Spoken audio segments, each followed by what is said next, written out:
The Millennium, a prophetic forecast by Johanna Brandt.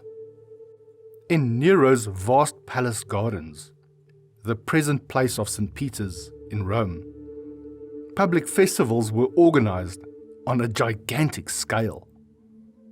There, the nightly illuminations consisted of bonfires, of Christian men and women, and little children, rolled in pitch, served as living torches to light the weird processions of new victims. Christians sewn up in the skins of bears and tigers and saturated with oil were set ablaze and let loose among the crowds, who shrieked with joy and fear at the sight of the grotesque forms in flames, carrying on their hind legs and pawing wildly in the air. At Nero's carnivals, he himself acted as charioteer in the circus games, in which men were used instead of animals. These incredible horrors were succeeded by public exhibitions in the amphitheatres, where armed Christians met their deaths in encounters with infuriated bulls and other wild beasts.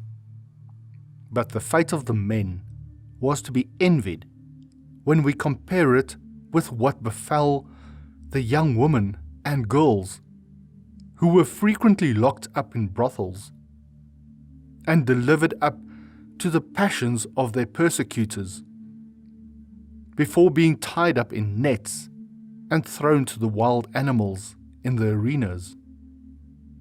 But enough.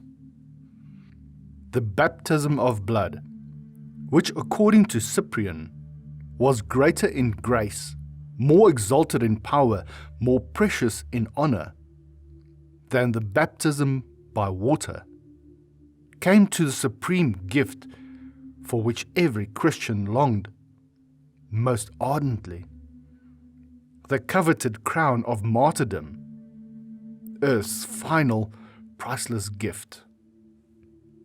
And yet we find that the church fathers warned their followers impressively against the sin of seeking martyrdom, and frequently urged them to flee from persecution.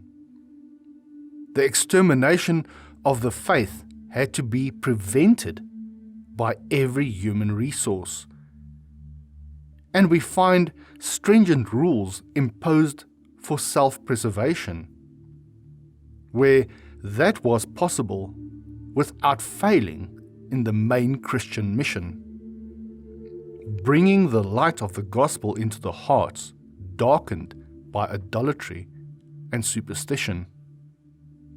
There was no fatalistic abandonment to the will of God. The faithful met in caves. Their services were conducted with the utmost secrecy. They hid their precious relics and sacred writings with an ingenuity and foresight which could only have been inspired by divine interposition, and to which we owe the preservation of the New Testament. And what was the end of it all? How was it possible, we ask ourselves, that such persecution could rage for 200 years without making an end to the followers of Christ? Were there so many believers at the time? There were not so many to begin with, but as fast as Christians were put to death, new converts arose, and the Jews and heathens who were led to embrace the faith through the grand spectacle of Christian fortitude and heroism were tortured in their turn in the very amphitheatres in which they themselves had witnessed so many martyrdoms. In time, the public became overawed by a faith which could not be shaken by torture, by convictions which were strengthened in the face of death, and many earnest endeavours were made to check the deeds of violence, even as many in our day strive to stem the river of blood. In vain, in vain.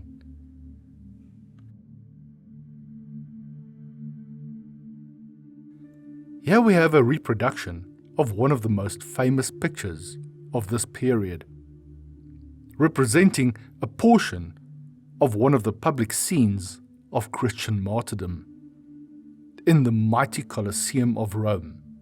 The Colosseum, which was built by the Emperor Vespasian in the year 70 AD. It took years to complete and cost over £2,400,000 sterling. It was built by 1,200 Jewish prisoners and could seat an audience of 105,000 persons. And we see in the picture 2/3 of this vast building is still intact after a period of nearly 2,000 years. A breathless expectation hovers over the first scene. In the hazy background, the stately buildings of the Roman capital arise. Around the area, the seething multitudes await the final development of the drama which is being enacted before their eyes. In a semicircle around the ring, as far as the picture goes, there are half a score of Christians crucified.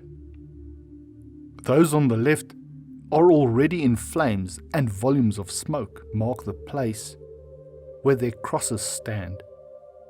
The same fate awaits their comrades on the right.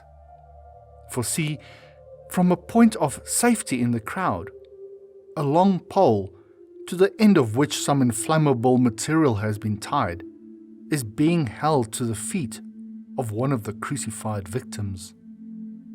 Every eye is fixed on that small group of men and women, and children too, on the right, kneeling at the feet of the white-haired father, whose face is raised to heaven in one last impassionate prayer. And in that intense dramatic moment, when the trapdoor has been lifted and the ravening beasts let loose, even he, the gaunt king of the forest, now no longer king, pauses. And overhead, in the vast expanse of Italy's azure sky, the Holy Spirit of the first great martyr hovers, surrounded by his pitying hosts. With outstretched arms, he waits to receive the enfranchised spirits of his redeemed. To the spiritually opened eye, he is plainly visible in this hour of death, and it is the reflection of his glory which falls on those upturned faces and fills more than one heart in the assembled crowd with fear and awe.